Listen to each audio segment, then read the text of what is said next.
आज जे झालंय ते खरं तर डोकं सुन्न, अख्ख्या महाराष्ट्राचं डोकं सुन्न झालं होतं हे सगळे फोटो बघून. आणि आजपर्यंत हे जे राजकारण चाललंय ना, आता खूप मोठा आपल्याला बदलाव करण्याची गरज आहे आणि हे फक्त जनता करू शकते. मी तर ठरवलेलं की आज यांनी त्यांचा राजीनामा नाही, मी तर बडतर्फीची मागणी, हक्कलपट्टी करण्याची मागणी करत होते. आणि ही जर बडतर्फी झाली नसती तर मी ठरवलं होतं की सगळ्यांना एक मोठं आवाहन करायचं की चला आणि ही संसद बंद पाडा, बंद करा या सगळ्यांचे.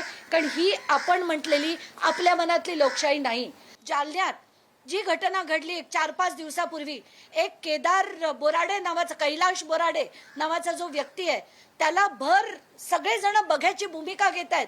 तिथे एक माणूस त्याला कपडे काढून चटके देतानाचे फोटो आहेत.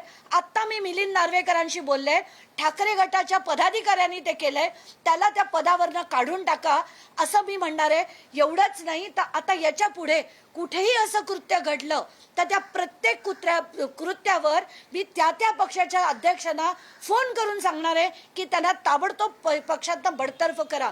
कारण हे जे राजकारणाचं गुन्हेगारीकरण चाललंय ते कुठे ना कुठे आता आपल्याला सगळ्यांना मिळून थांबवण्याची गरज आहे.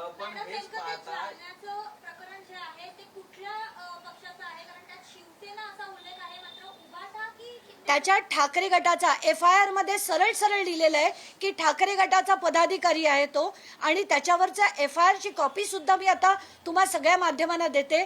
जसं संतोष देशमुखला त्रास दिला गेला, पण त्यानं तर इतकं निर्घृणपणे ठार करण्यात आलं.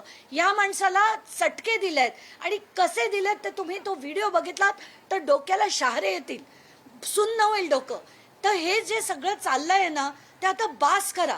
आणि प्रत्येक पक्षाला माझी विनंती आहे की हे जे तुम्ही गुन्हेगार बघताय ना, भरताय आपापल्या पक्षात भरताय, माझं फडणवीसांना खास सांगणं आहे की you are doing a major disservice to the country by putting all these people.